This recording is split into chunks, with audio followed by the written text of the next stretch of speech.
On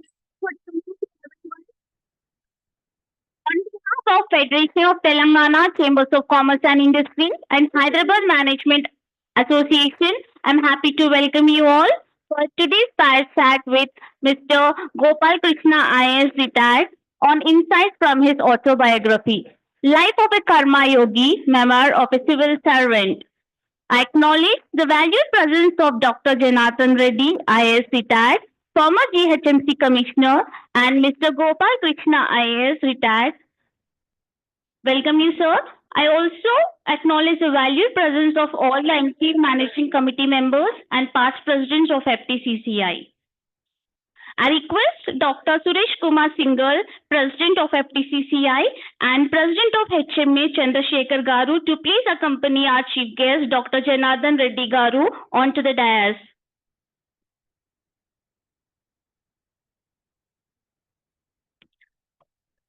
I request Senior Vice President of FTCCI Mr. R. Ravi Kumar and Vice President of Rajendra Krishna Prasad to please join the stage. I also request Vice President of FTCCI KK Maheshwari sir to please be seated on the dais. Thank you, sir. I request Dr. Suresh Kumar Singhal, President of FTCCI, to please welcome the chief guest by presenting a plant.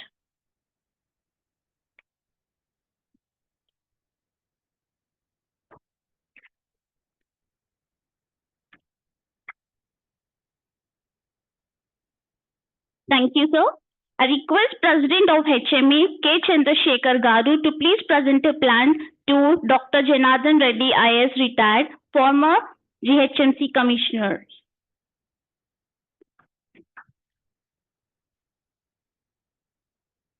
Thank you, sir. Let us begin this auspicious occasion with lighting of the lamp. I request dignitaries on the dais to please step forward for the lighting the lamp.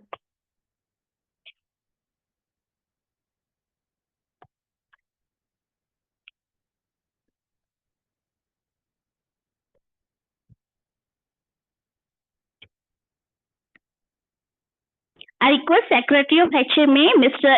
A. Devendra Reddy Garu, and Secretary of FTCCI, Srimati Veena, please join for light lamping.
We are delighted to inform you that FTCCI is on its 108 years of journey, and since its inception has been proactively working for the benefit of trade, industry members and society at large.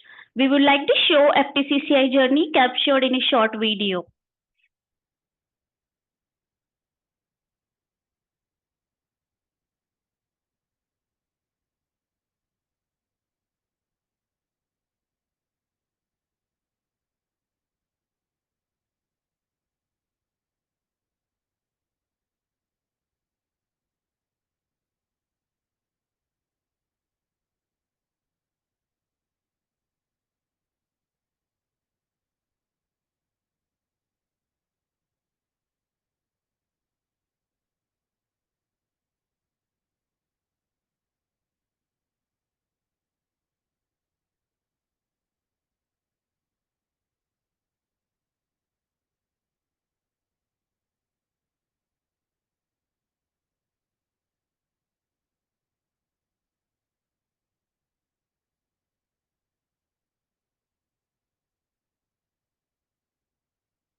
May I now invite Dr. Suresh Kumar Singhal, President of FTCCI, to please welcome the gathering.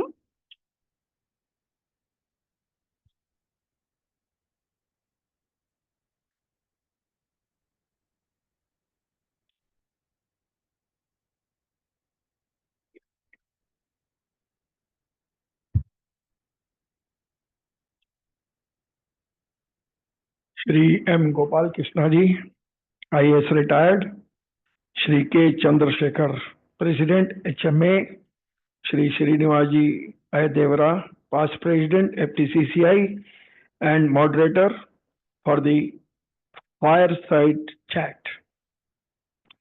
The Senior Vice President and Vice President of FTCCI, the Vice President of HMA, members of the Managing Committee and past Presidents of FTCCI and HMA. Esteemed members of FTCCI and HMA, distinguished guests, press and media. Good evening to all, ladies and gentlemen. It's my privilege and pleasure to welcome you all to this special occasion, the fireside chat with Shri M. Goapala Krishna IAS retired, on insights from his autobiography, Life of a Karam Yogi. Memoir of a Civil Servant. This book, released on 16th February 2025 by Honorable Chief Minister Shri A. Retd Garu, encapsulates the journey of an extraordinary civil servant who has made a significant impact through his services and thought leadership. I extend my profound gratitude to our chief guest, we are expecting him to join us in a short while, Shri Uttam Kumar Reddy ji, the Minister for Irrigation. We are waiting for him. A special and warm welcome to Shri M. Goapala Krishna IAS retired, whose illustrious career has been an inspiration for many. As both a bureaucrat and an academician, he has significantly contributed to public service and governance. Writings continue to serve as a guiding light for civil servants and professionals alike. At FTCCI, we take great pride in facilitating discussions that promote thought, leadership, and knowledge sharing. Today's fireside chat will not only provide a glimpse into Shri Goapala Krishna Garu remarkable journey, but also offer invaluable lessons on leadership, governance, and public service.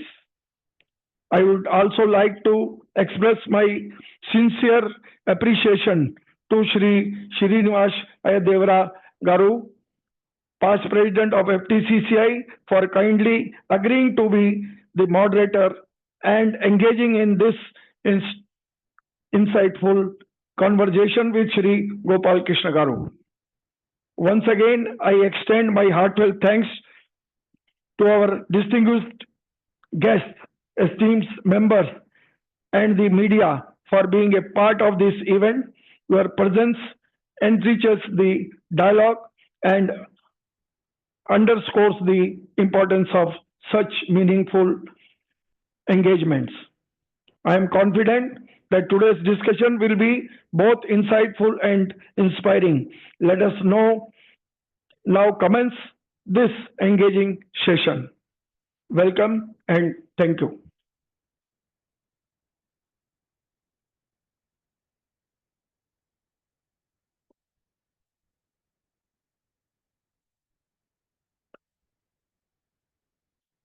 Thank you, sir. Before I invite Dr. B. Janardhan Reddy Garu to address the gathering, a few lines about him.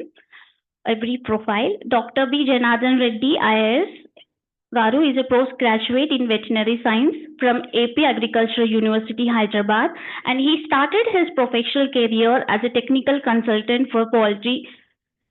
He was inducted into the State Administrative Services as Deputy Collector, later entering into the portals of IAS in 1996.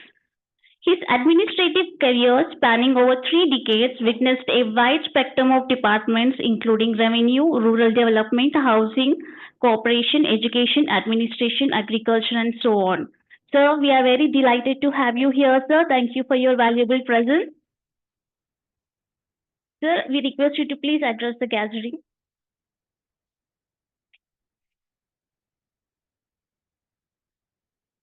Swacha Namaskar and good evening to all of you. Accidental speaker. We will all be like anticipating or frustrated. No. Who is this man? Where from he has come? So in fact, Mr. Sekhar invited me to be in the audience. And in fact, always I like to be in the audience, but most of the time we end up speaking.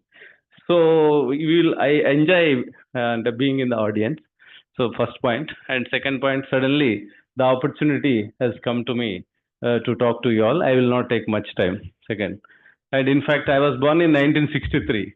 And Mr. Goapala Krishna joined the service in 1962.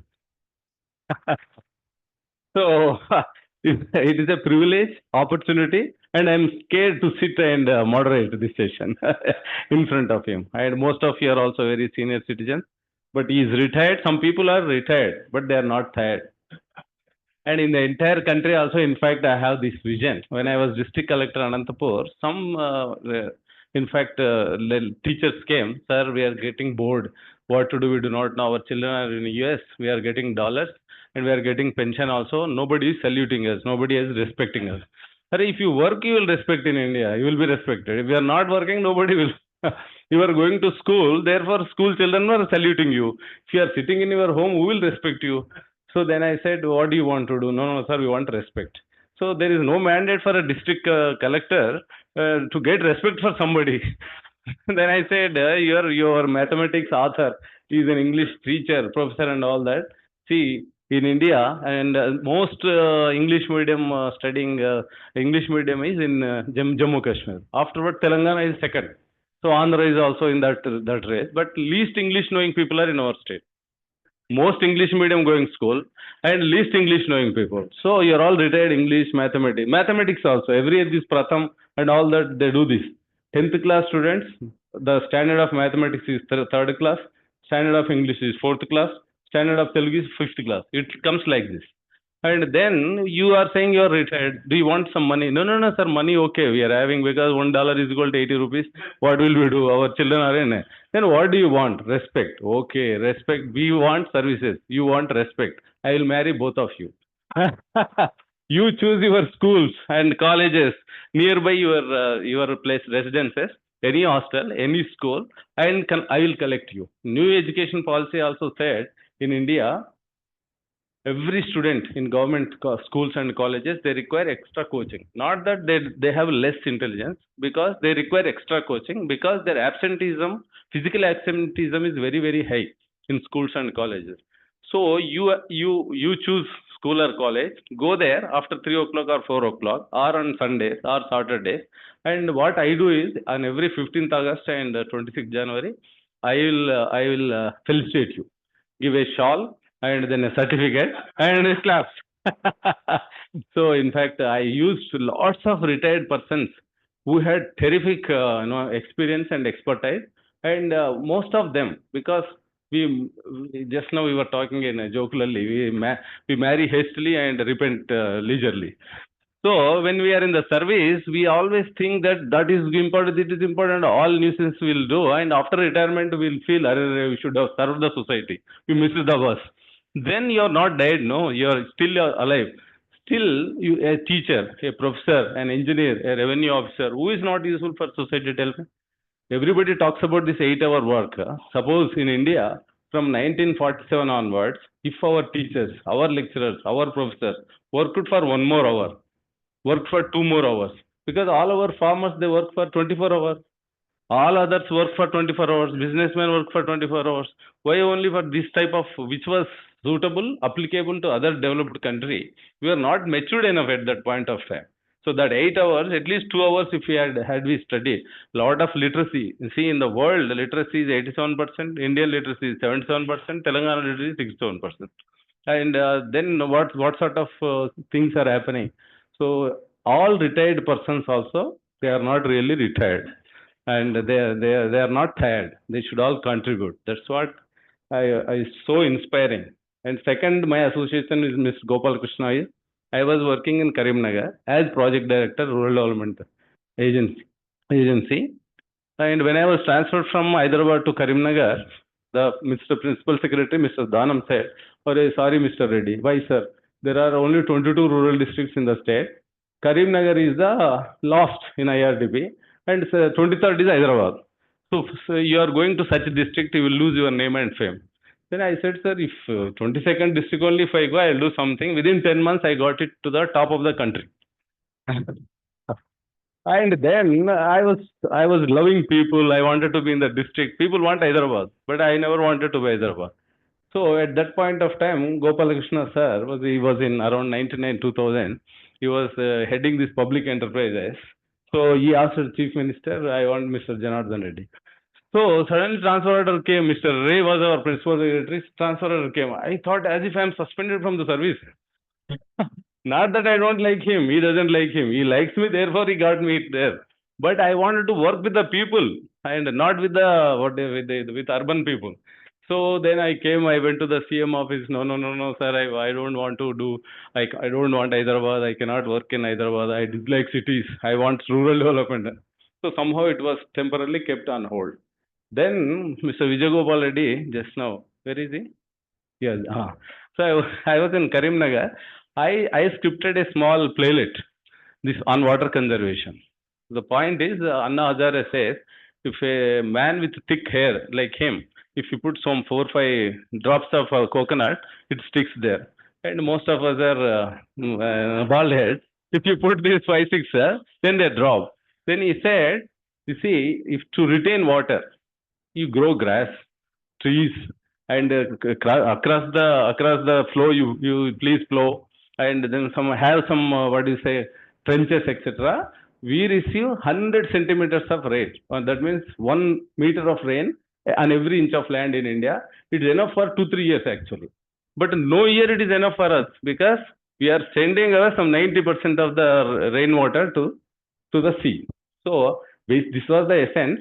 Mr. Chandrababu Naidu was sitting like that. This I scripted a drama and it was played, a playlet, and he saw and laughed.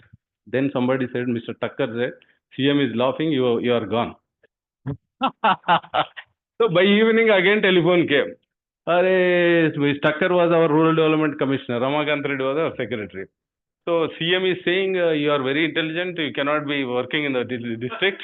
You have to come to Hyderabad. Hardly 3 months back, I escaped from the attack.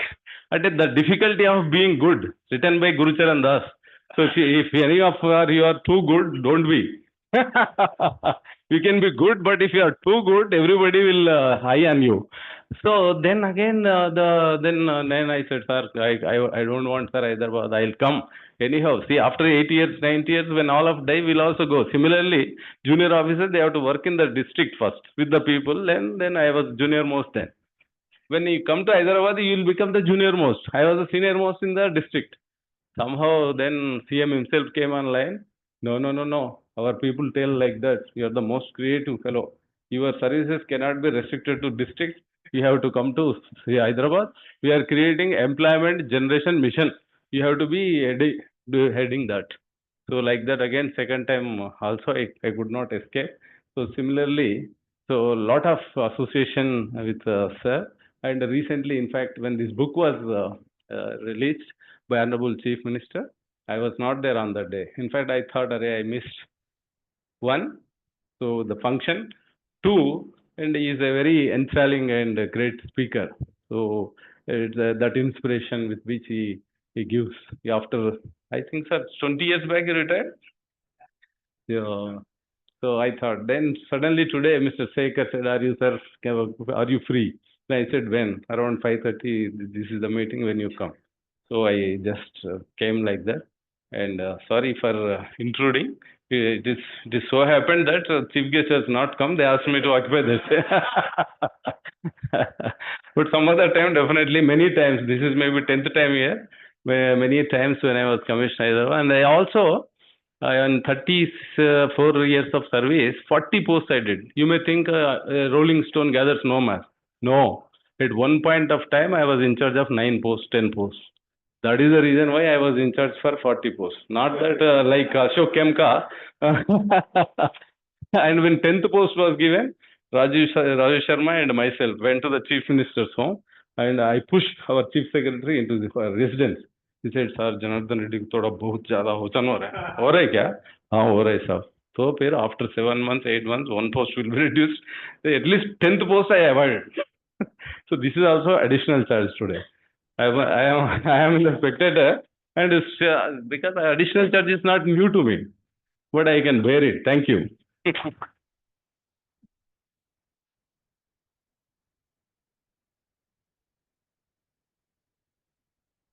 Thank you so much, sir. Now it's the time to show our gratitude to the dignitaries on the dais. As a token of our appreciation, we would like to present a memento to our chief guest and our special guest. Request President of Request Dr. Suresh Kumar Singhal, President of FTCCI, and Mr. K. Chandrasekhar, President of HMA, to please felicitate our Chief Guest, Dr. Janardhan Reddy Garu, IAS retired, former GHMC Commissioner.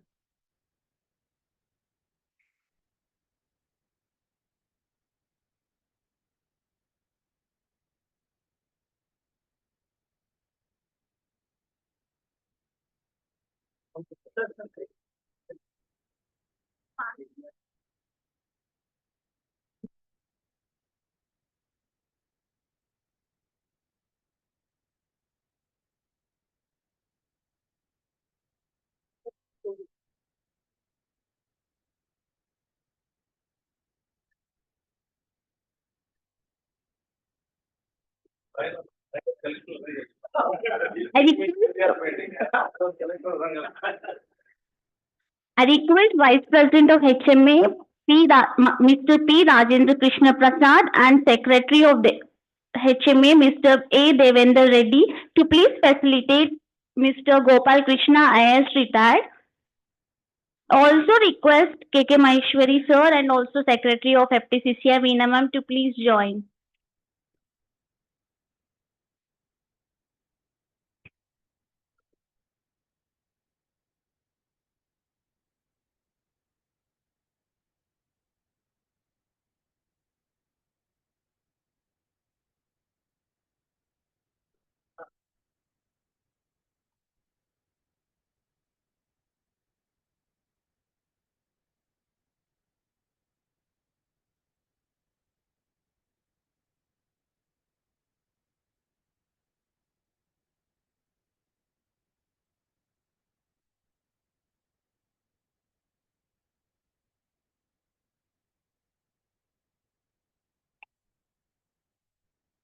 Now we are moving on to the next session, chat with Mr. Goapala Krishna IAS retired. I request dignitaries onto the dais to please take the seat on the sofa. Jaya. Yes, Mundare.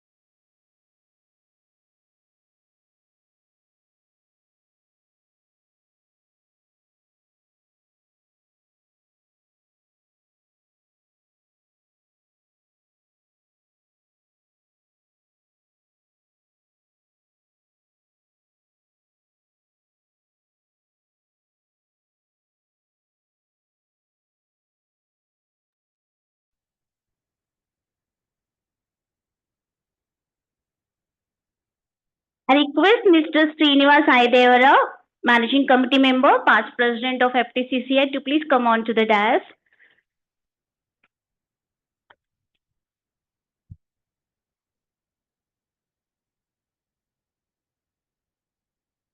I request Mr. A. Devendra Reddy, Secretary of HME, to please give introduction of Mr. Goapala Krishna IAS, retired.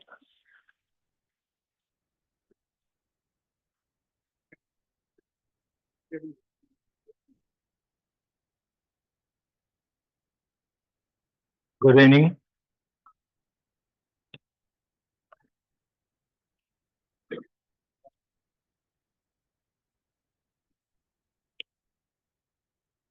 Ladies and gentlemen, good evening. Shubha Sandhya Vela.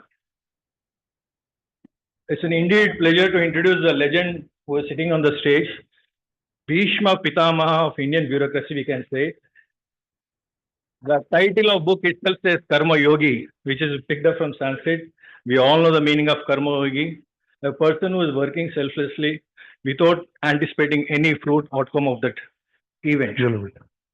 In the history of Indian bureaucracy, there are officers whose work is measured not just in policies and projects, but in the lasting impact they create.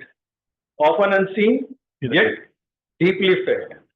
M. Goapala Krishna Garu, a dedicated IAS officer who served in Assam, Andhra Pradesh, and in different parts of Bharat, is true spirit of selfless service. Goapala Krishna Garu's story is a reminder that nation building is not limited to politicians and industrialists alone. It is driven by selfless individuals who dedicate their lives to cause greater than themselves. His work was not about headlines, but about long-term transformation, providing that true service to the nation often goes unnoticed, yet changes the fabric of the society. Though he remains an unsung hero, his legacy is etched in the villages he transformed, the young minds he inspired, and the governance stands he set. Life of Karma Yogi is an inspiring memory of Goapala Krishna Garu, who joined the civil services at the young age of 21 years. And drawing from his decades-long experience in administration, governance, and public services, the book provides a behind-the-scenes look at governance, policymaking, and the impact of ethical leadership in India. So thanks for giving the opportunity to introduce the legend over here. And over to Shri Srinivas Ayyadevar Garu for the fireside. Thank you, sir. Good evening, ladies and gentlemen.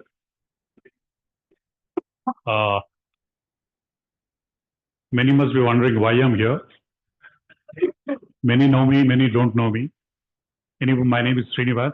I'm a past president of FTCCI and also the past president of Hyderabad Management Association. I'm here in my dual capacity.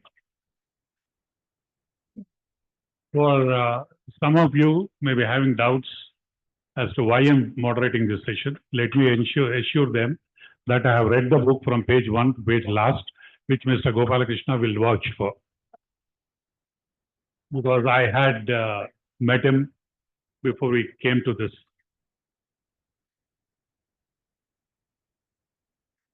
When I was asked to do this fireside chat, I readily agreed upon because it was Mr. Goapala Krishna Garu, who I have known for the last almost 26 to 27 years since he was in Hyderabad. Sir, after having discussed with you let me tell you something. If you go through the book, there are many incidences. Now it is 7. If I go through the total anecdotes of the book, it will be roughly about 11 o'clock in the night. So we have, he knows about it, and I also discussed it with him, and we have shortened it to about 15 to 20 key questions about his personal life, about his professional life, about his life post-retirement. One of the questions which I wanted to ask him was, which Mr. Janardhan Reddy already asked him in the lobby when we were sitting outside, but for the benefit of others, I will repeat it. Sir, you are now 85 years old. You retired about 25 years back. So what made you write this book now at this age?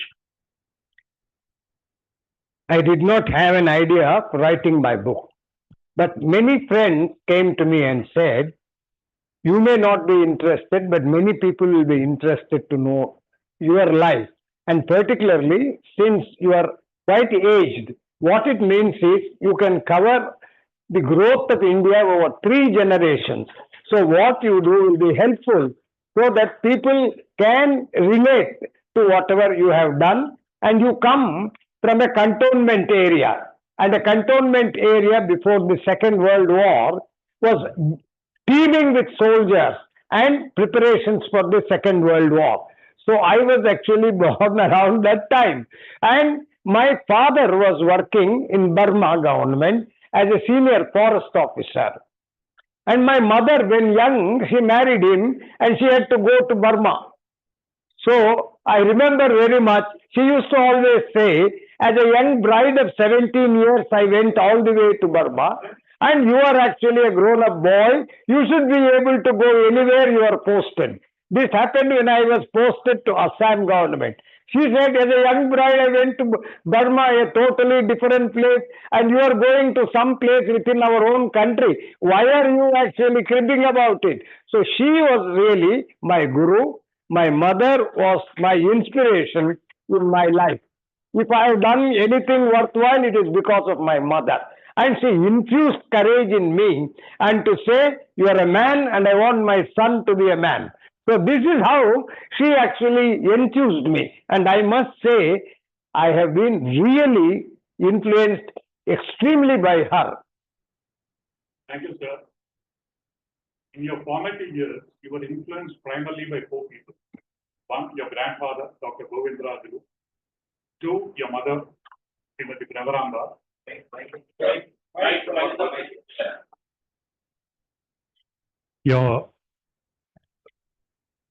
Your mother, Srimati Pravaramba. In fact, when I came to your house, I noticed that your house is named after her. You were influenced by her not only in your younger days, but also consulted her whenever you were transferred in Assam. The third person was your aunt, Mrs. Kantama, who was more like a foster mother to you. And fourth, not least, last but least, Mrs. Mother Teresa, who was the headmistress of your school. What was her influence on you? Can you tell in brief? Yeah.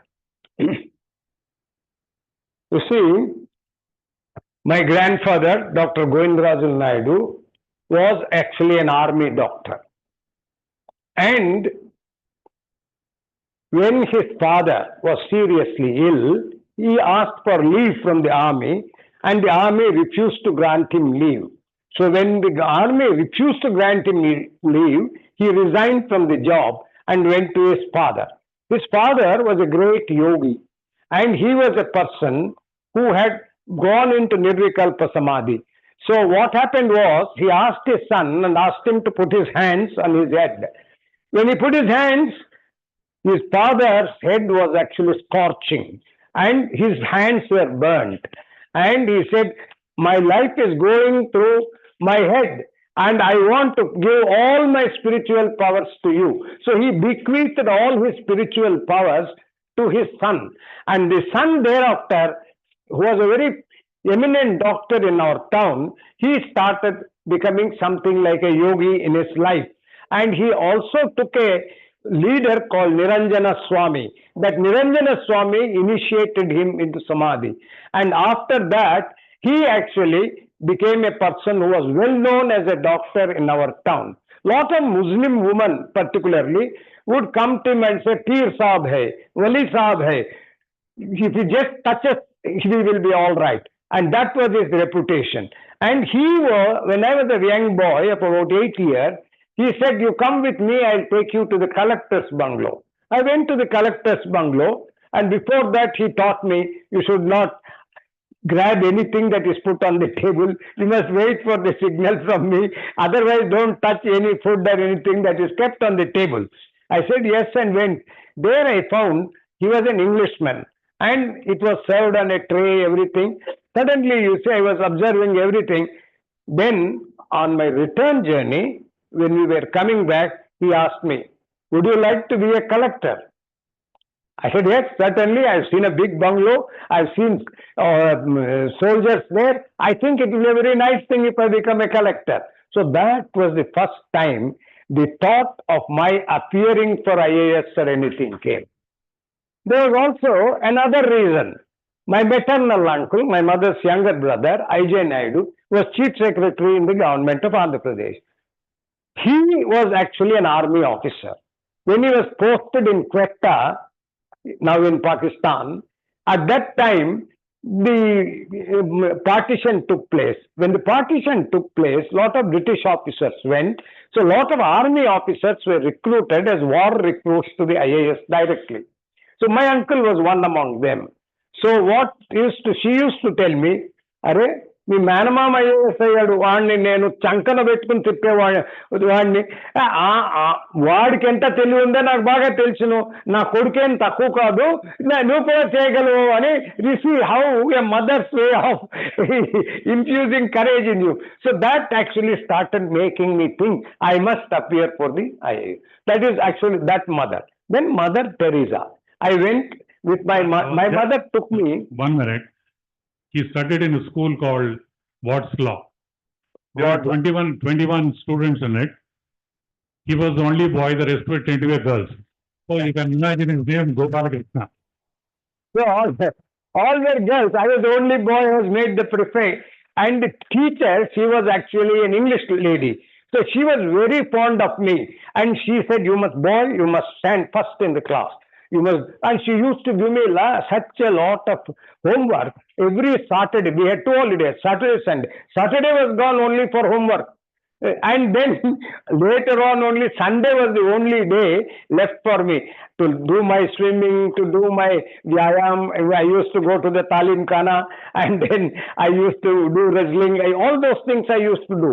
So for me, it was a big relief. I got Sunday to myself. Otherwise, Saturday was writing composition, writing preface, and then giving it back to the teacher. And she used to be a very strict teacher. And she taught me one very important thing. She said, "Do good, be good, become good." This is how she used to act. And this told me one very important thing. And I remember it even today. If you want to do well in life, you must do homework, you must put in hard work, you must have smart work, and you must actually do network. All these things she taught at a very, very young age of 10 years. I was taught all these things. Initially, I did not understand the meaning also of these things. But later on, because at home also, there was one mother always controlling me. There was one mother at home always controlling me. And the only time I would have when I go for games or sports or something. So I thought best thing is to learn swimming. So I was actually taught swimming. I became a good swimmer. And then I used to be very good swimmer. I used to be a good wrestler. I used to be actually a weightlifter. And I was in the Hanuman Vyayam Shala. I was 10 years president of the Hyderabad Kabaddi Association. I was president of the Wrestling Association. I was vice president of the Hanuman Vyayam Shala. So you can imagine that one side was the educational side, the other side physical side. I have a submission here. Yeah. No. No. Mr. Shyam, these questions were discussed with him along with the answers. So please, I have done my homework.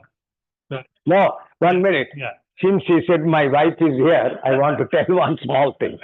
See, when I got married in Rajamandri. So we'll come to that later. That question is later. Right. Okay. Your aunt Kantama. Right. What was the influence of your foster mother, Mrs. Kantama? My foster mother, my mother used to be very busy looking after her father, looking after mother who was not doing well, and looking after landed property and other things.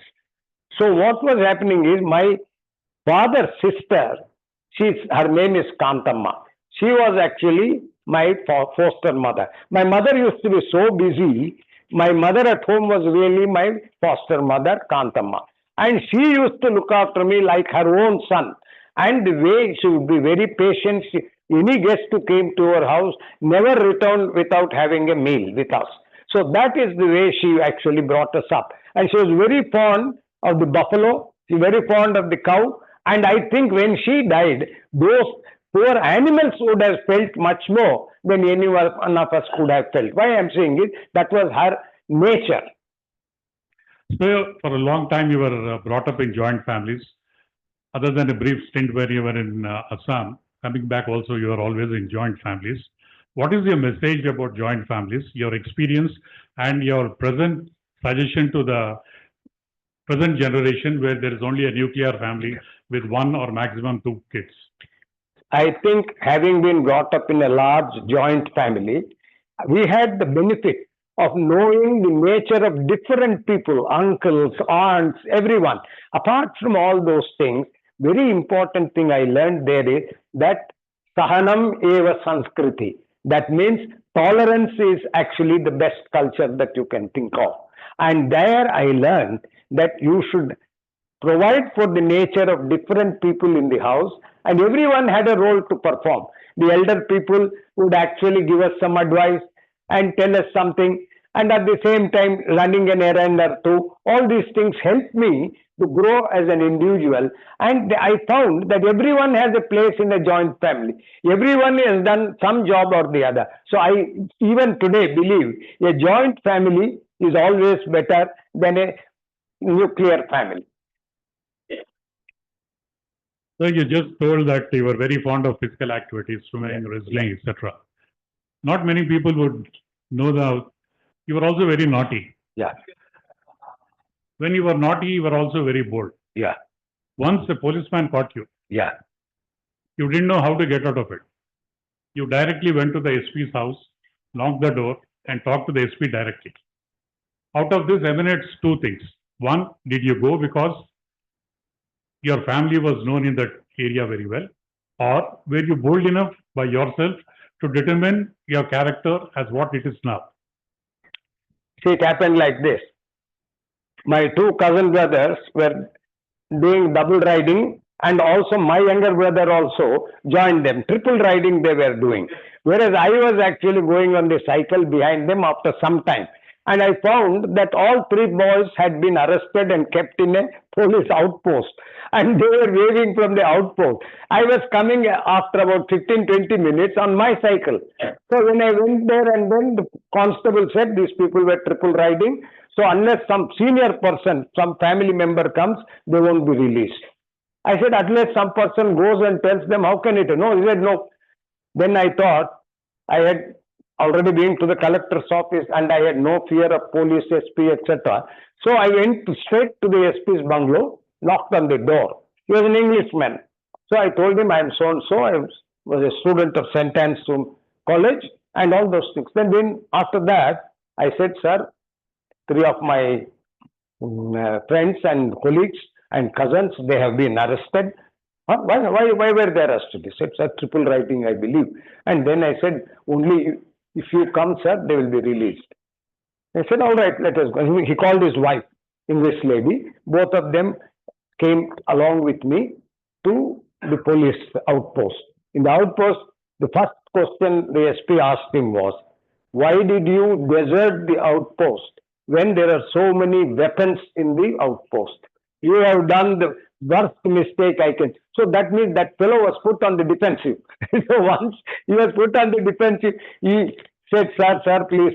Then he said, you immediately release these three people and the cycle also. So he released all of them and the cycle. So I became a hero at home. So everyone said he is bold enough to go and talk directly to the SP and get them released.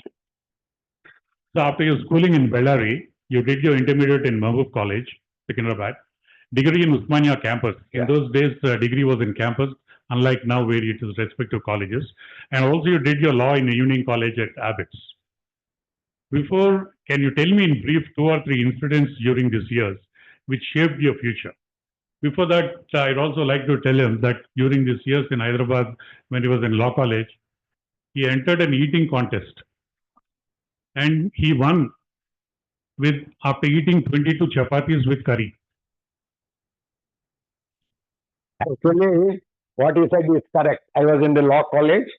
I used to be feeling very hungry because I was staying alone after taking a room in Himayat Nagar. So I used to feel ravenously hungry in the evenings. So with this competition, I thought this is a time when I can do full justice. So let me do full justice. So I was able to do it very well. And let me tell you one very funny incident. I won the law college presidentship, and then at that time Orient Hotel in Abyss was a very important hotel, and very good biryani used to be given. 10 annas was a plate of biryani in those days. So I invited all my batchmates to come and have actually dinner there. At that time, Mr. Venkat Swami, who was our minister, government of India and here, Venkat Swami and Anjaya. Anjaya was very stout. Venkat Swami would drive a motorcycle. Anjaya would sit behind him, and both of them would come. And they came, and I used to know them earlier also, because Venkat Swami was from Secunderabad. I knew him. So what happened is, when they came, they found that I was hosting a biryani party for all my friends in the law college, because I had won the elections. Then Anjaya came to Yendaya, మీరే తింటారా బిర్యానీ మమ్మల్ని పిలవరా ఇదేంటిది అని he actually accosted me. And then Venkataswamy said, మరి ఇద్దరు మేము ఇక్కడ ఉంటే మమ్మల్ని పిలవకుండా పిలుస్తా. అక్కడ మొగ్దూమ్ Moinuddin, he was a communist leader, అతను కూడా అక్కడ కూర్చుని ఉన్నారని, మా ముగ్గురిని నువ్వు పిలవాలా అని అన్నాడు. మంచిదయ్యా మీరు అందరూ రండి అని. So all three of them came. Later on, Anjaya was the chief minister. So when he was the chief minister, I was actually, I think, secretary industries. So I had some work with him. So I went there. He recognized me and he said, "Ago no vachinava?" And then he kavgulinchukunnadu. After hugging me, he asked me, "Why did you come? You want a posting as collector?" I was already secretary. He didn't know that. And because they think collector job is very important. So he said, "Are collector ya, nu cheppu ye jilla kavalante aa jilla kesta." You see, and he hugged me. And then, you see, Moinuddin was his secretary. It was very, very interesting, but it was very informal. In those days, we had very informal relations with the minister, because all of us were from the same place. Sir, before being selected for IAS, you were selected as a probationary deputy collector in the then AP Public Service Commission. Yeah. Your first posting was in Guntur. After going through the book, I felt that you had more experiences in Guntur, which helped you later in your career. Can you tell briefly about your instances in Guntur? I was really very happy. Let me also tell you one thing. I appeared for the state civil service because there was no restriction of you must be 21 years. I was only 20 at that time. So I appeared for that. Luckily, only 3 posts were announced. I stood number 1, Girglani was number 2, Bapu Reddy was number 3. We 3 were selected as deputy collectors in that year. And I was posted to actually Guntur. And that very, this thing, I went and joined on the 31st of December. And first I took over there, and I worked there for 1 year, which was the probationary period. And the training was very intensive, and the training was excellent. And I learned a lot of things in Guntur, because it's a very big district, and with different varieties of crops grown, different types of industries, and people were very smart. And at that time, there was a lot of communist influence in that district, lot of communist influence. But it was actually my grounding in district administration.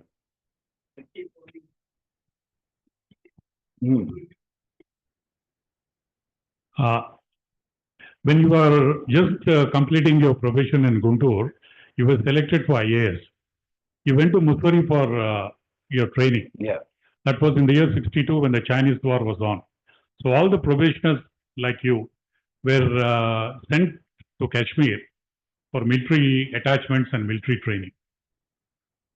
Do you think that military training in Jammu and Kashmir helped you later in your administrative work? See, army, I knew even as I was a small kid also, because Ballari was an army cantonment. And we had a DT in those days. Telugulo undedannamata adi తల్లి తండ్రి మాట వినక military నందు చేరిపోతినే, నేను military నందు చేరిపోతినే. పెద్ద పెద్ద బూట్సులు ఇస్తారు, బూట్సులు వేసుకొని పరిగెత్తమంటారు, కాలు జారి కింద పడితే వేపి తంటారు. ఎందుకయ్యా నువ్వు పోతున్నావు ఆర్మీకి అని అలాగా ఒక ditty used to be there అనమాట. So therefore army I knew well, but actually what happened was all IAS officers are given army training for 1 month. There we practice actually using a rifle, using a machine gun, using all those things, and we are also taught army tactics. And we are posted on the border, Jammu Kashmir border with Pakistan. I was posted in the Rajouri sector also. And then we also called on the southern Riyasat. At that time Karan Singh was there. And then we came back. At that time, 1962 December, the Chinese attacked Nefa and they came down to the foothills. So at that particular point of time, after they withdrew, they wanted some IAS officers. So 4 of us were selected and asked to actually go and see the war ravages done by the Chinese and then come and report and give a report. So that helped me to understand on the ground what happened and how our troops were massacred by the Chinese. So this was where I had a grounding in army tactics and other things. One of my uncles, Major Bashyam, was killed in the 1962 war. He was actually in the Sikh battalion.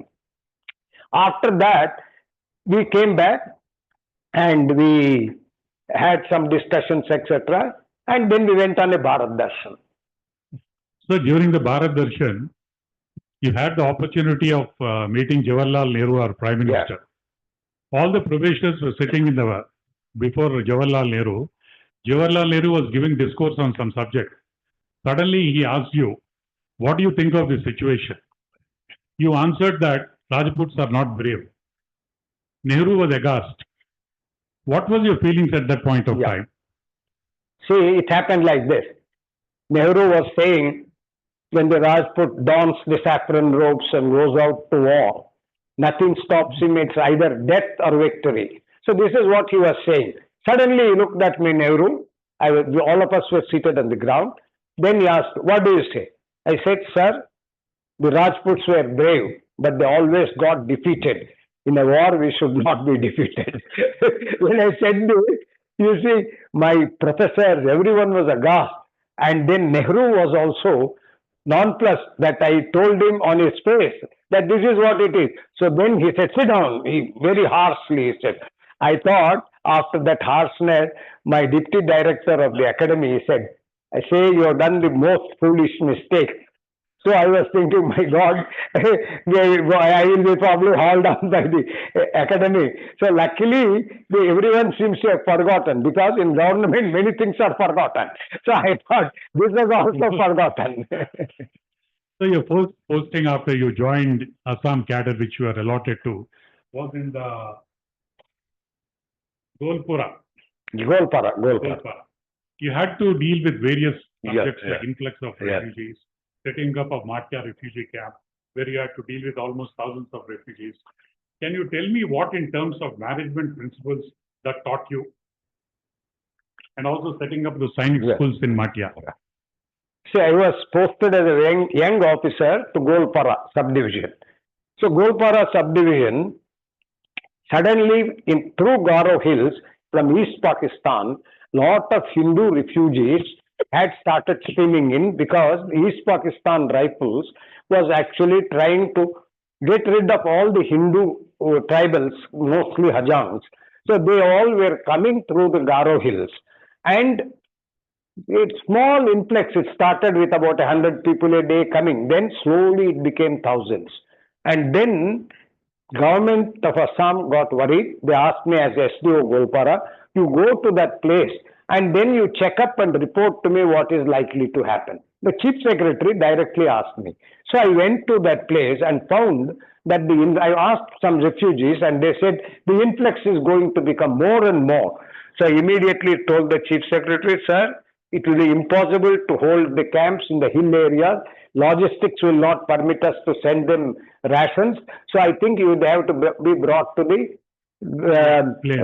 plains. So in the plains, he said, you bring them to the plains, you search the place, and you rehabilitate them. Government will take care of. So at one time, I had more than 110,000 refugees, and as a young boy of 24 or 25, I had to look after almost 100,000 of refugees. I had to organize everything from scratch and also build bashas for them. And at that time, I realized, having been brought up in a joint family, I knew what it all meant. So food, I thought, was the most important thing. Rations, putting them something, children to be looked after, clothing, everything. So you can imagine, it was like looking after 25,000 families and seeing that no one goes astray. All these things, actually, I used to work almost 18 hours a day to ensure that things go on well. And luckily, they later on put them into different camps. And in the different camps, it was easier to handle them. At that time, what happened was, the Chinese aggression, the government of India also woke up. So they wanted to set up a Sainik school in Assam. So at that time, the present the present Secretary External Affairs, so his father was actually Subramaniam. He was actually the then Joint Secretary in the Defense Ministry. He actually came and wanted to set up a Sainik school. So I showed him a spot, and then we actually organized a Sainik school. And the Sainik school actually called me for their first parade and gave me their ceremonial sword, which is a prized possession of mine. So this is how that Sainik school was established.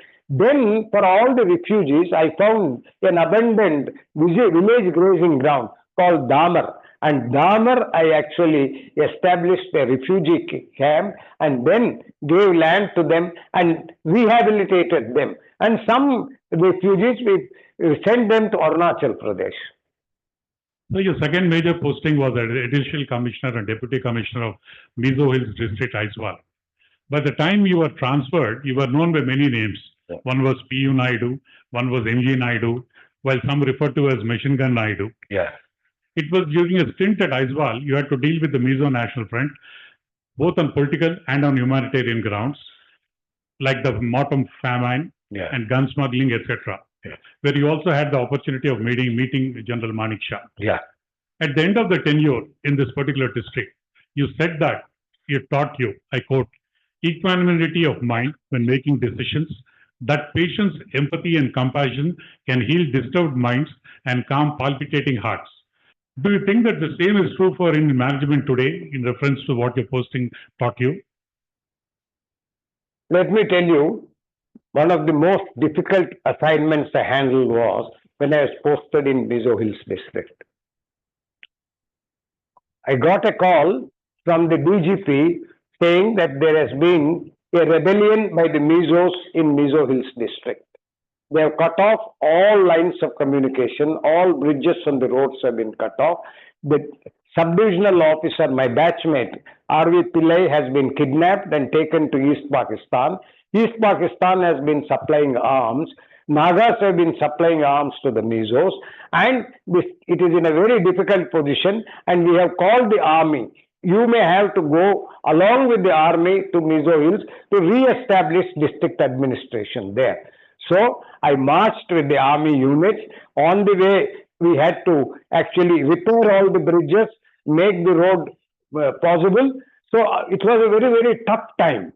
And we had actually to go through all these things and re-establish government there. And very young officers, IAS officers, were most of them bachelors, they were sent there. I was also a bachelor.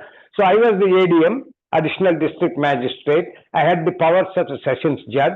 And I actually assessed the whole situation, managed to actually get back normalcy with a great deal of difficulty. And then I realized how difficult it was to work in a place like Mizo Hills.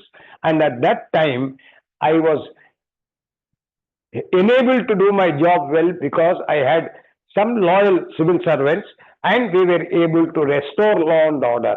Otherwise, it was a very, very difficult assignment. Any day you could be shot, any day some trouble would happen, and two times I almost lost my life. One was one thunderbolt fell, and on a corrugated sheet, it went through my veranda. Luckily, the Dansing, who was my guard, that fellow's rifle was thrown off, it became blackened, and he fell down, and luckily no one was hurt. That was one incident. Another incident, when I was traveling on a jeep in Aizawl town, they fired on the jeep. Luckily, the bullet went in between us. 6 Jawans in the back seat, I was in the front seat along with the driver, but it pierced and went through. Luckily, we actually dismounted, and then we cordoned off that area, and we were able to actually catch them. There were actually many incidents where people lost their lives when the convoys had to be moved. So this was very, very difficult. In some areas we had to move, and it is full of leeches, full of swamp. So from heels up till here, we would tie straw and then cut, and so that leeches don't hurt you. So this is where, and I used to walk almost 14 miles a day, just going around touring and other things. It was one of the most difficult period, but I had the greatest satisfaction because I maintained good relations with the army. I was able to get a good intelligence network plan. I was able to get an AAR station, All India Radio station at Aizawl. I was able to resume the schools to function. I was able to get rations and give to every person. And at the same time, General Manekshaw himself came. And I was his host for one day, a day and night. He stayed with me. And he was very happy with the way we were organizing. Then he started relating how he had controlled the guerrilla menace in actually the Malaysian jungles. But then after that, he wrote me a nice letter also, thanking me and hoping that everything will. So for the first time, he said, "I'm happy as a young person. You have almost worked like a general of the army." So that is where he was my guest for one day actually. Copy of that letter is there in the book. And please. Yeah. So next, you worked as DC of Sibsagar district. Yeah. I'm not going to go into the administrative part of it because it is very long, and two things I want to talk to you about that. One, many people here would know or would not know, he's very good at writing in Telugu poetry.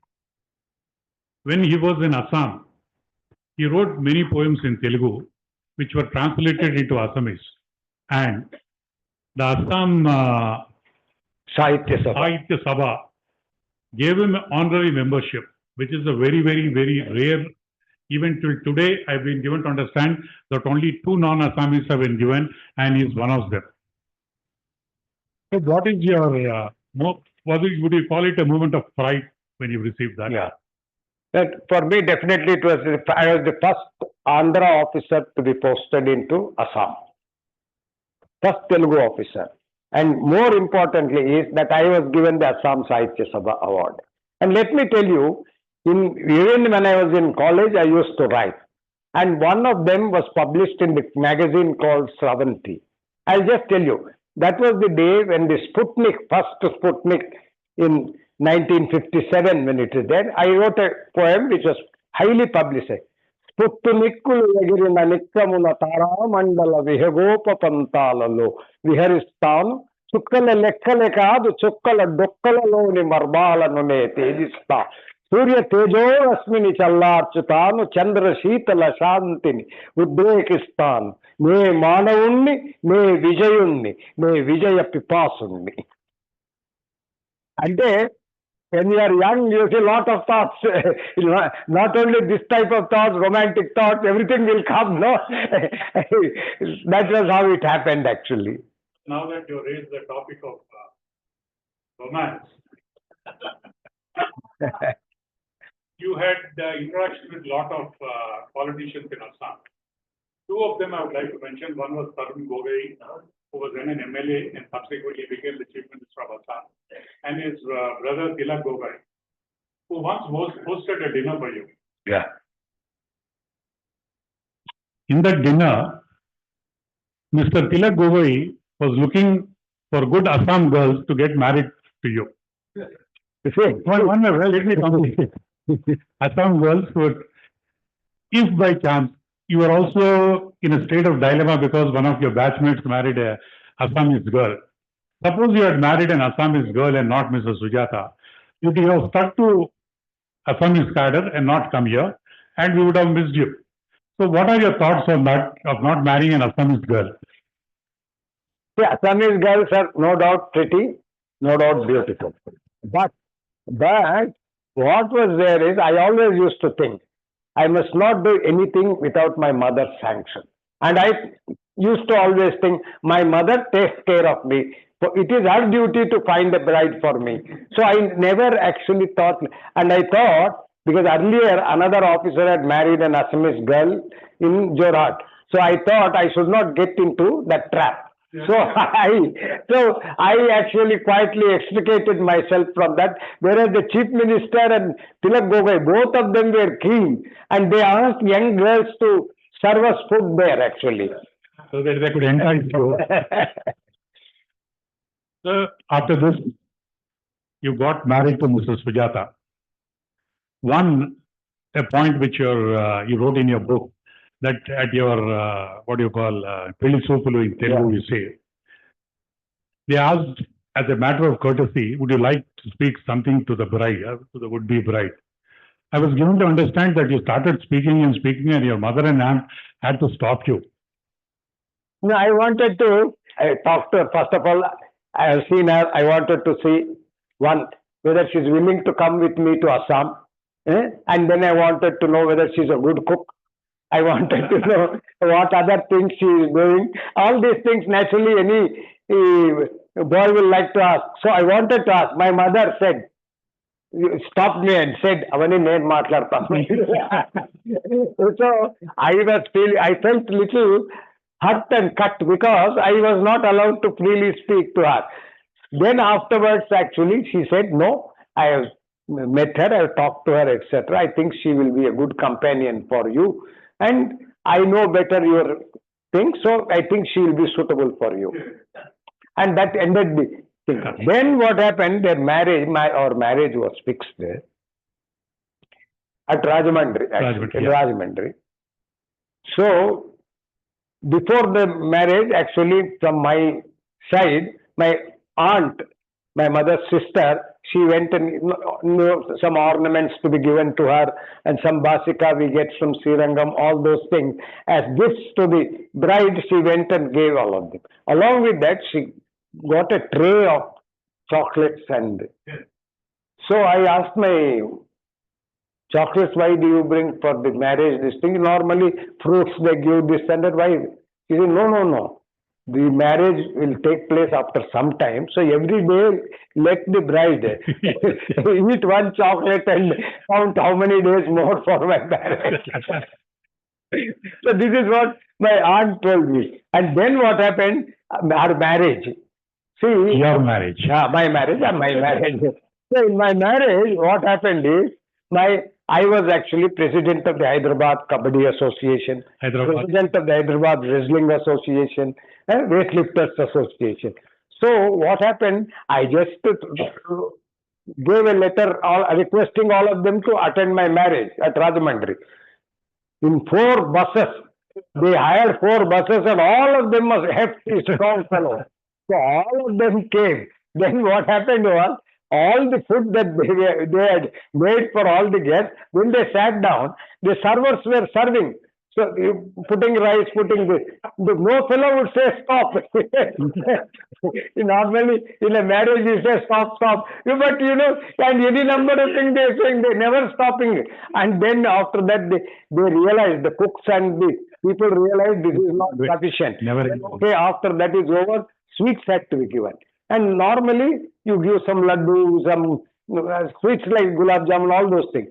Then what happened? That gulab jamun, except in one gulp they were taking it, and then they found that the sweets are also getting exhausted. And then normally, along with the girls, sare, they actually send it. For sare, usually the sweets are bigger size.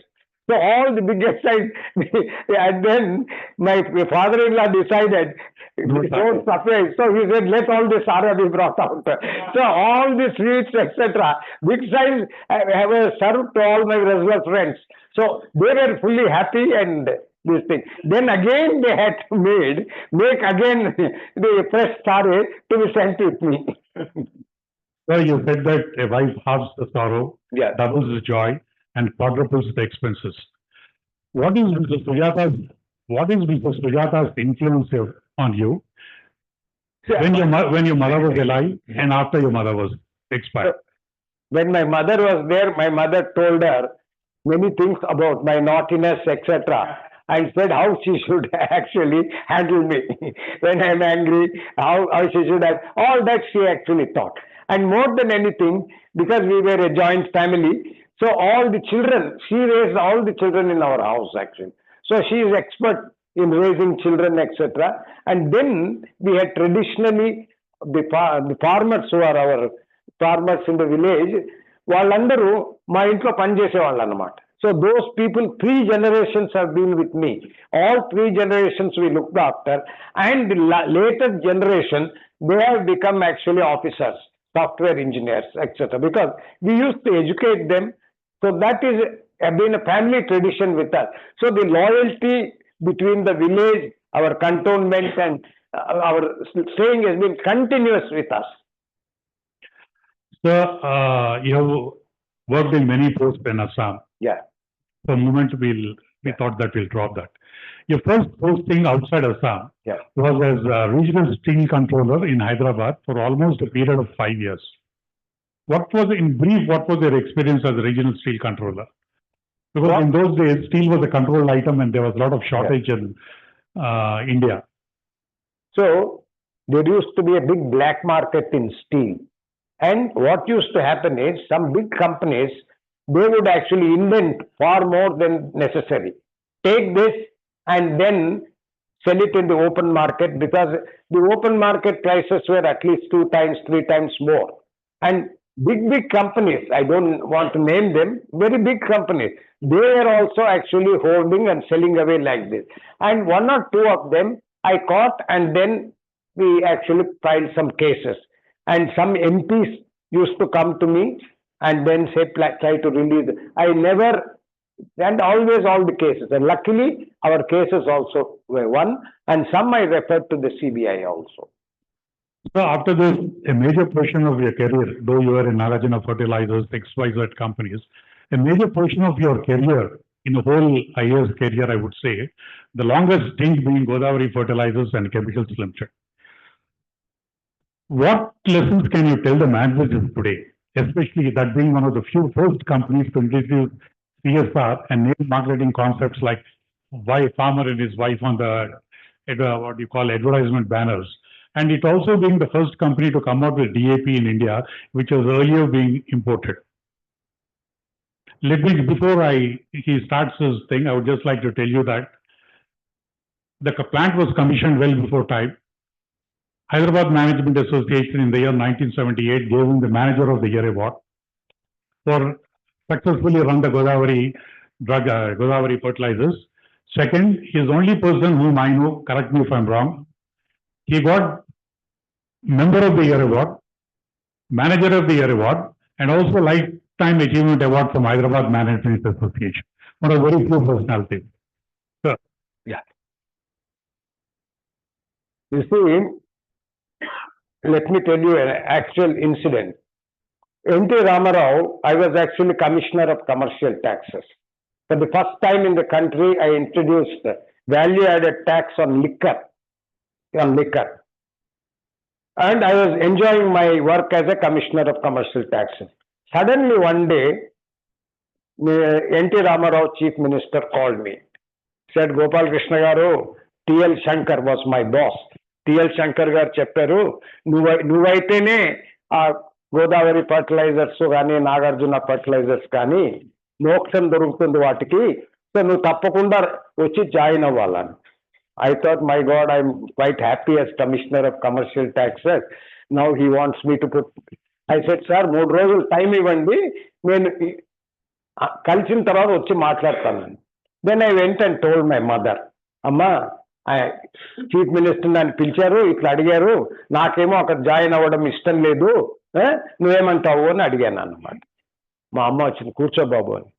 కూర్చున్న తర్వాత, commissioner of commercial taxes పెద్ద ఉద్యోగమే, మీకంటే ముందు ఎంతో మంది ఉండుంటారు కదా, ఉన్నారు, మీ తర్వాత కూడా ఉంటారు కదా, ఉంటారు, మరి దాంట్లో ఏం పెద్ద గొప్పతనం నీది, ఇది చూడు, ఆయన చీఫ్ మినిస్టర్ స్వయంగా నిన్ను పిలిచాడు, రైతులకు మంచి ఎరువులు దొరకటం లేదు, నువ్వు పెట్టినట్లయితే మొట్టమొదటి ఎరువు ఫ్యాక్టరీ నువ్వు కట్టిన వాడవైతావు, ఎంతో మంది రైతులకు అందించిన వాడవైతావు, ఎంతో మందికి ఉద్యోగాలు ఇచ్చిన వాడవైతావు, నన్ను అడిగితే ఆ పనికిరాని కమిషనర్ ఆఫ్ కమర్షియల్ ట్యాక్సెస్ ఉద్యోగానికంటే ఇది చాలా గొప్పదని అనుకుంటున్నాను, మరి నువ్వు ఆలోచించండి. ఒక్క నిమిషం నేను ఆలోచించాను. నేను ఇంత చదివాను, నాకు ఇంత జ్ఞానం ఉందని అనుకుంటున్నాను, కానీ మా అమ్మకున్నంత జ్ఞానం నాకు లేదు. మా అమ్మ తన గురించి ఆలోచించలేదు, తన కొడుకు శ్రేయస్సు గురించి ఆలోచించలేదు, ప్రజల శ్రేయస్సు గురించి ఆలోచించింది. And she said, my son can do anything but the public interest is more important than my son's interest. And that actually made me feel ఆమె సెల్ఫ్లెస్, ఎంత గొప్ప మనిషి, నేను ఎంత పనికిరాని వాడు అని నాకు అప్పుడు మొట్టమొదటిసారి అనిపించింది. ఏమిటంటే ఆ అమ్మకు నేను నమస్కారము, ఎందుకంటే she actually put the correct ideas in my mind and was willing to sacrifice her son because the public service needed it. So I thought అమ్మ అంటే అలా ఉండాలన్నమాట. So that is what actually made me feel proud of my mother అన్నమాట.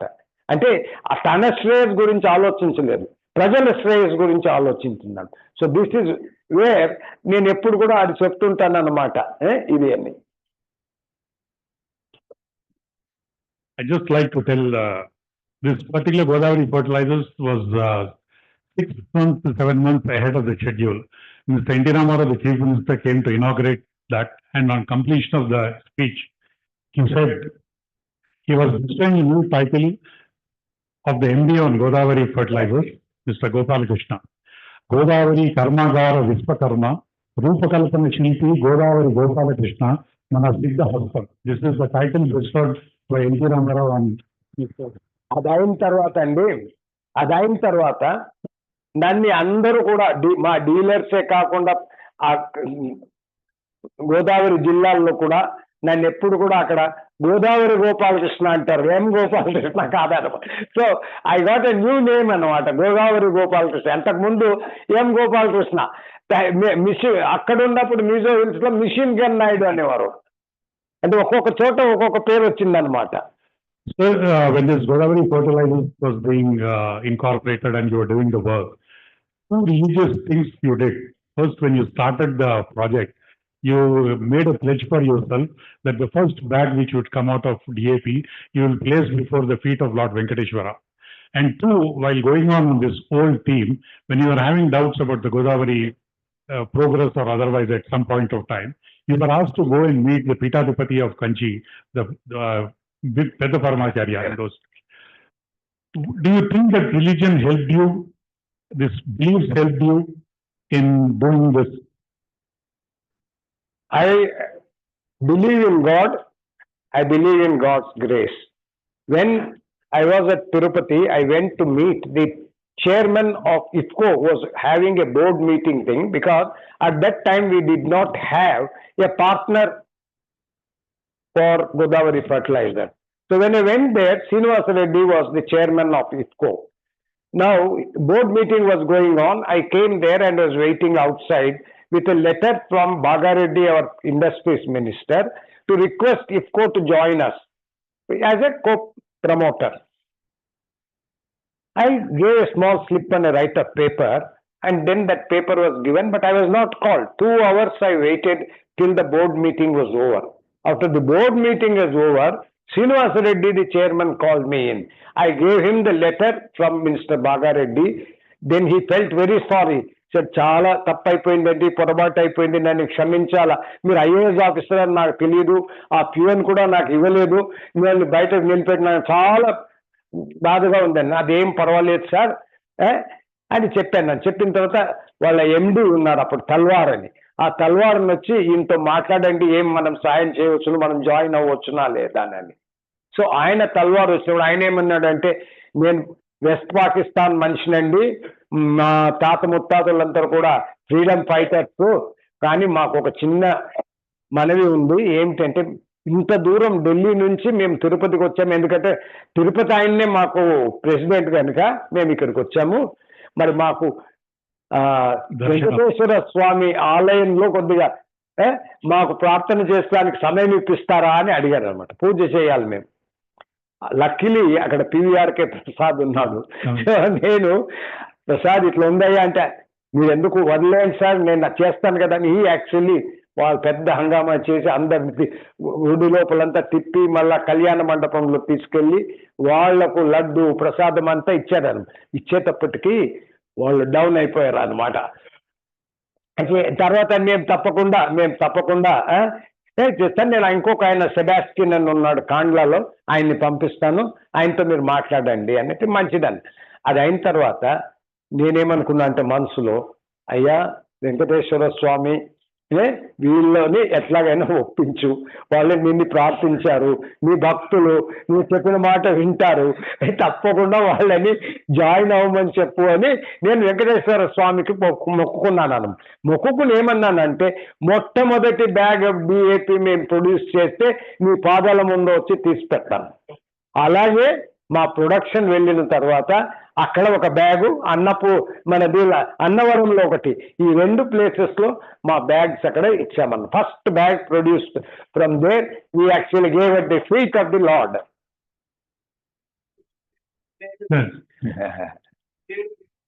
అదే Post retirement, you have taken up many assignments. After reading the book, there were many assignments, but I feel that one of the most important things what you did was being the chairman of APSFC, where you had a series of managing directors like J.C. Mohanty, Kallam, etc. In the book, before I ask you the right question, I would also like to inform the members here that he appointed an audit committee for APSFC, in which all the 3 members of that audit committee member are present here. Mr. S.R. Koteshwar Rao, Mr. Harishchandra Prasad, and Mr. Shyam Mohan. All 3 were the audit committee members of APSFC. They are present here. I'd also like to mention that when he took over, 13.7 crores was the loss which APSFC was incurring. When he left 2 years, 8 months later, the profit was about 14.5 crores. He wrote that this was one of his wonderful assignments. So what is your take on your managing chairmanship of APSFC post-retirement? See, I realized one thing, that if the employees are highly motivated and if the task is something which everyone feels he is involved in it, I think any job can be done. And more importantly, I used to give full freedom to anyone to come and talk to me. I was as chairman, I used to welcome everyone. If a person is having a complaint against the SFC, let him come and talk to me. Like that, everyone was provided easy access to the chairman. So I used to get feedback very well about what is happening all through. And let me tell you one thing. So one of my very excellent assignment, where a thing which was given up for lost and where they wanted to close down the organization, that organization was actually not only revived, it became the best organization, and ever since it has been profitable. Thank you, sir. I'm just at the fag end of my question and answer session. But during your career in college days, you were president of Hyderabad Weightlifters Association, you were president of Hyderabad Bodybuilders Association, you were vice president of Hyderabad Cricket Association. You did a lot of student political activity. Then you went into IAS, you came back. What did you contest for MLC? You see, lot of my friends, they said, why don't you contest for MLC? Person like you, since you are a retired person, you have a lot of experience, and MLC means House of the Elders. So it's a House of the Elders, why don't? And then I thought, at that time, the most backward district was Mahabubnagar. So I thought, let me do whatever I can do in Mahbub Nagar. And I had very good contacts in Hyderabad. And most of the graduates knew me, and I used to give lectures in so many places. So in Hyderabad, I got the maximum number of votes. But in Mahbub Nagar, everywhere I went, people asked for money. They said, sir, I am from Teachers Association. If you give me 10 lakhs, I will give this many votes. Another one would come and say, give me 25 lakhs, sir, I will give you so many votes. So I found for the first time openly teachers associations coming and asking money for actually transfer of votes. So I thought, I refused to do anything of that sort. So I said, let me get as many votes. I got quite a few votes even from Mahbub Nagar, but the Hyderabad I got maximum number of votes. But overall, I was number 3 in the election actually, so I lost it. One was the Bharatiya Janata Party, and then one other professor. This was how it was. Do you regret the decision? Hmm? Do you regret the decision? No, I don't regret it because I thought it has given me a new experience. I never knew, and now I knew that elections, they are not fair, and everything goes by money. Election also goes by money. Till that time, I thought people would vote according to the competence or things like. I knew that competence was not at all a consideration. So in your career, you have worked with many IAS officers, Mr. Santanam, Mr. Shankar, Mr. Kidwai, Mr. V.P. Ramarao, Mr. B.V. Ramarao, you name it, you have worked with it. Who among them is one IAS officer whom you admire? I admire 2 IAS officers. One is Mr. Kidwai. He was 12 years the Chief Secretary of Assam. And he was one person who used to look after every officer like his own child. I was under great tension in Mizo Hills. And one day, I got a terse message, wireless message saying, report immediately to the Chief Secretary, helicopter being sent. I thought he didn't tell me the subject, he didn't tell me anything. So I thought, I don't know what is going to happen, have I done something wrong? Like that I was thinking. Anyway, I put on my best available suit and then went to Shillong by helicopter. Then I went to the office, knocked on the door, and Chief Secretary. Normally you used to say, come on boy, that is how he normally would say. But when I went, he was very serious. Come in, he said. I thought maybe I'm going to get something. So when I said, he said, sit down. I was feeling this fellow is very angry. That is why this thing is happening. I just waited once more. Sit down, he said. Then I sat down. When I sat down, he looked at me seriously. Are you Jekyll or are you Hyde? I was surprised because Jekyll and Hyde is a thing. Jekyll is a good person. Hyde is a very bad person. So he said Jekyll and Hyde. I said, what is happening? Has he gone off his head bonkers? So then sat down, and from the drawer he brought out a note. The note was written by my commissioner. The commissioner did not know that Goapala Krishna Naidu is one person. He thought Naidu is one and Goapala Krishna is another. So what he did is, he said, I have told the district, Mr. Goapala Krishna, additional deputy commissioner and now deputy, is an excellent officer. We can retain him. He has handled the tribal issues very well. Naidu is a very tough fellow. He does not know the tribal mind. I think he doesn't require to be kept here. He should be transferred. That was the note. Then he called me. Look here, you have created a problem for me. How can I do this thing? I say, you are both Goapala Krishna and Naidu. So you see what happened? All right, I am sorting it out. Nothing will happen. A lot of files are there where whatever orders you want from the secretariat, you sit down with the department. I thought 2 days rest and recreation is required for you. So you come to the club today. And then he took me to the club. We had some refreshment. Next day he said, I invite you to my house. I went to his house, Mrs. Kidwai and their son and daughter. They actually gave us some tea or something like that. So why I thought is, there are certain incidents which you can never forget. And my Kidwai was an excellent officer, excellent officer. Another officer whom I admire and who was my guru in the administration was Mr. T.L. Shankar. T.L. Shankar is one of the rare breed of bureaucrats who can manage the politicians well, who can manage the bureaucrats well, and who is far-seeing. That person is actually T.L. Shankar.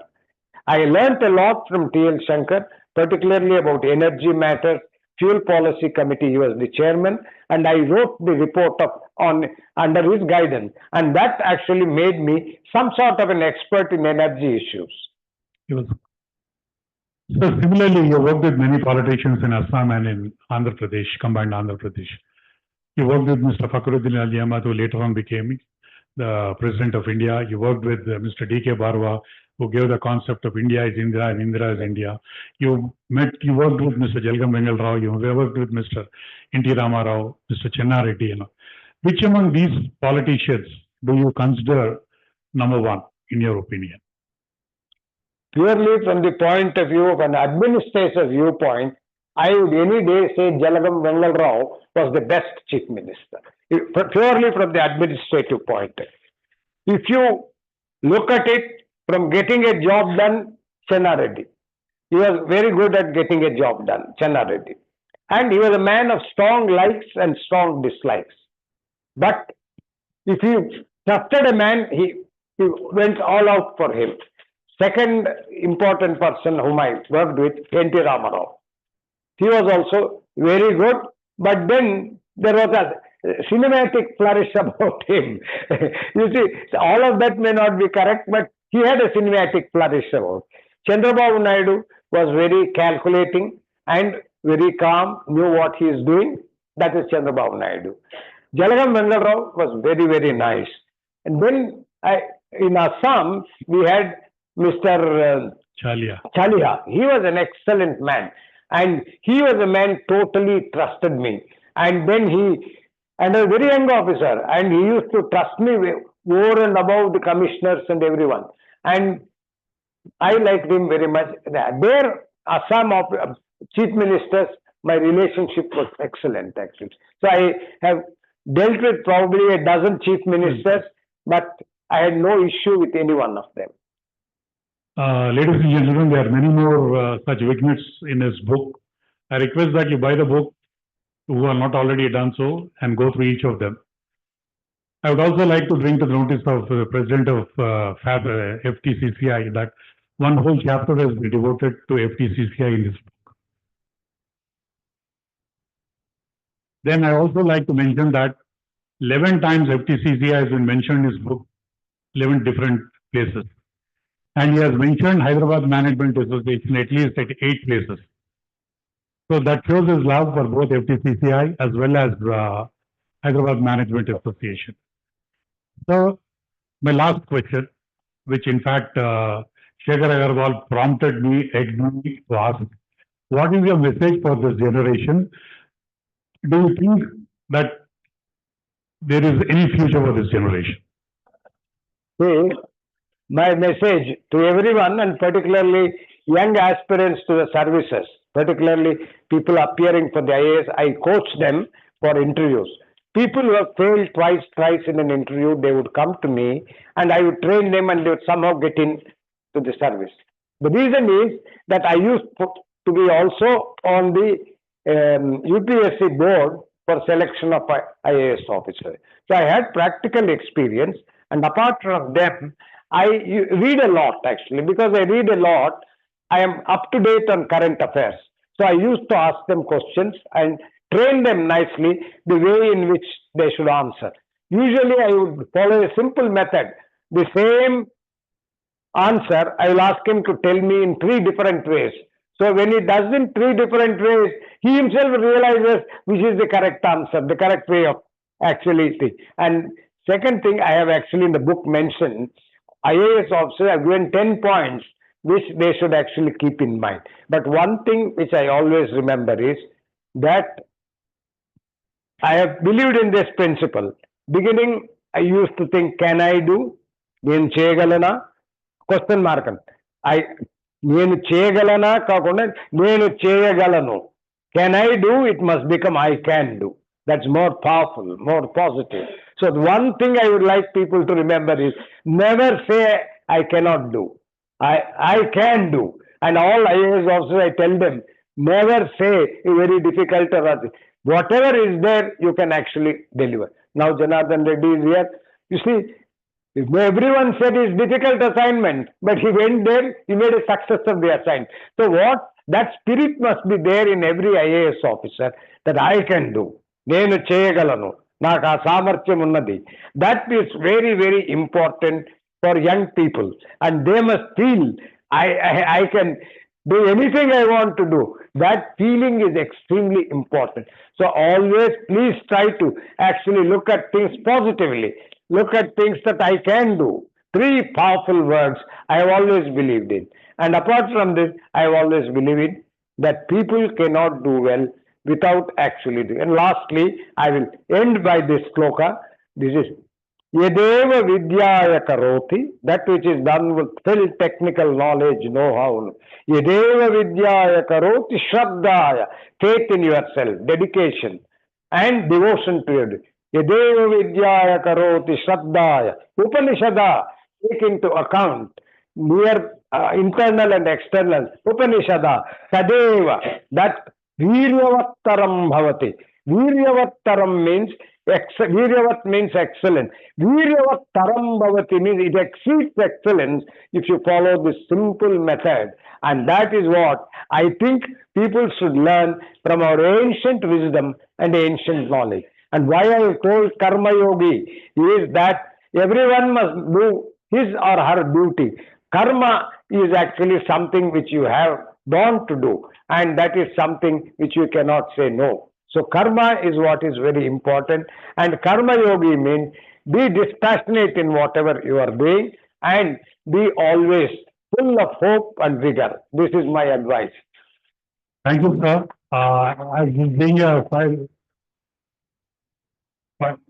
Yeah, please, just please. This is a fire chat company.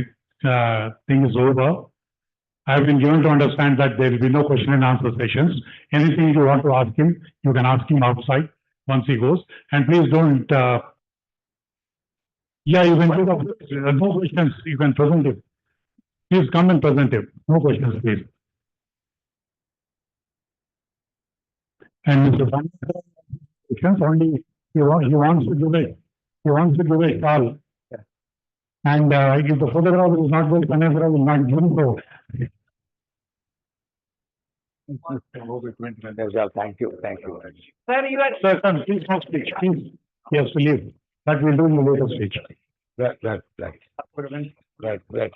మీరు ఉండండి మీ పేరు ఉండాలి.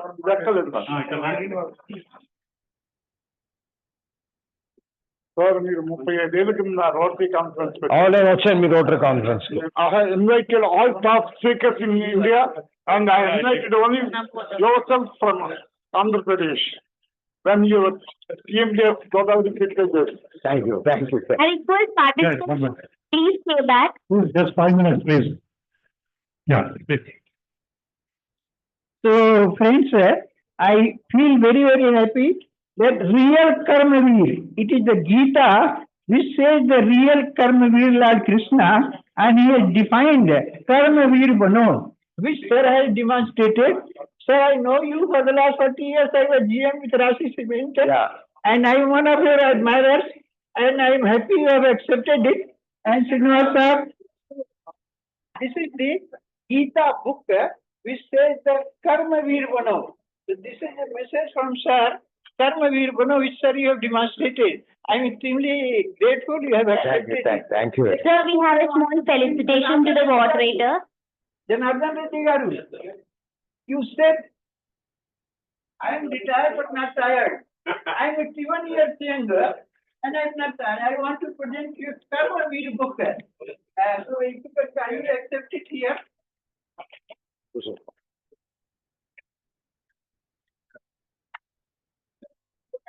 And you are a great inspirer. So this Gita book is a real Karmavir book. So it says that we are never tired. As Janardhan said, thank you very much. I want to start there. I will be really grateful. And lastly, Srinivas Garu, that wonderful, he has done a work. So I compliment him. This is a life-changing book from Sri Ramchandra Mission. I have put this book. It is the life. Thank you, sir. And 4 hours away from my house. oh, great. Thank you, sir. It was a great session. A big round of applause to the dignitaries of the dais. I request. It calls for lively and interesting learning system. It calls for a standing ovation. Yes, please.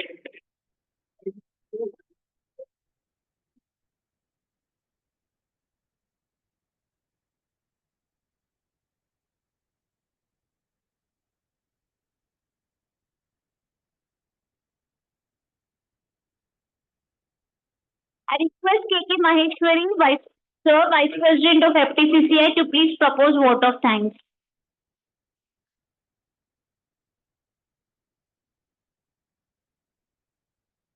Good evening, everybody. I just require 5 minutes of yours. Yeah, can you please sit down?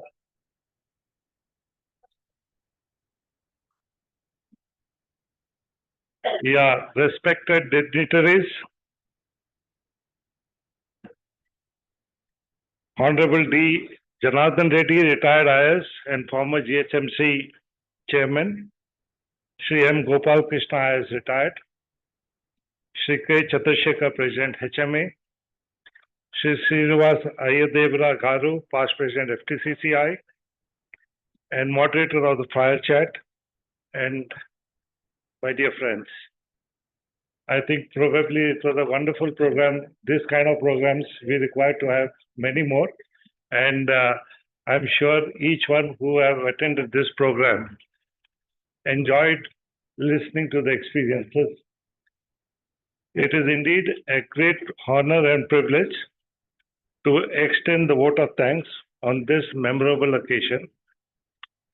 We have had an engaging and thought-provoking fireside chat with Shri M. Goapala Krishna Garu, gaining invaluable insights from his inspiring autography, Life of Karma Yogi, Memoir of a Civil Servant. I'm told already 3 books have been released by him, and 3 books are in pipeline, and all on management.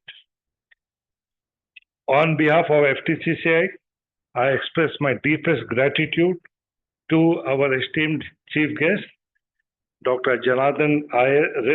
Dr. Janardhan Reddy, IAS, former GHMC committee, GHMC commissioner, for taking the time to grace this event with his presence and sharing his words of encouragement. Sir, your insight, unwavering support to such intellectual endeavor are truly appreciated. So you just spoke for 2 minutes, but it was wonderful, sir. We would like to hear you again and again, and for you to share your experience with all of us. A heartfelt thanks to our special guest, Shri M. Goapala Krishna Garu, for engaging us in such an insightful and enriching discussion. Sir, your journey and experiences serve as a beacon of inspiration, and we are privileged to have had the opportunity to hear firsthand about your remarkable career and philosophies. I would like to extend my sincere appreciation to Shri Srinivas Ayadevra Garu.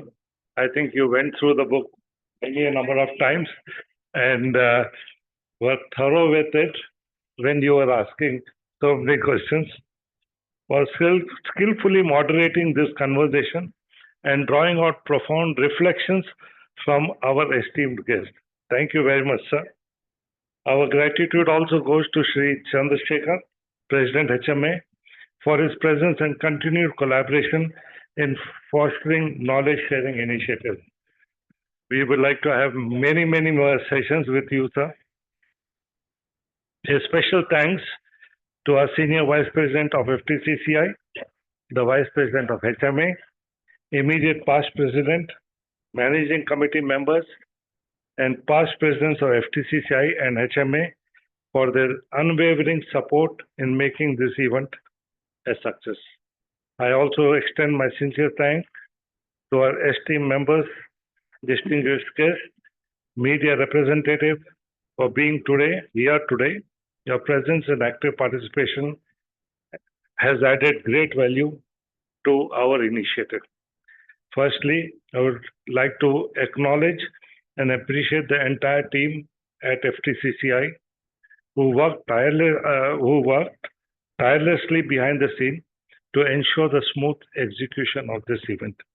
With this, we conclude the evening, carrying with us the valuable lessons shared today. Let us continue to engage in meaningful dialogues and strive towards excellence in governance and leadership. Thank you all once again and have a wonderful evening. Thank you. Thank you, sir. 2 minutes. We request 2 minutes time of all the participants here. Here is a feedback form with QR code which is displayed on the screen. Request you to please scan and give your feedback.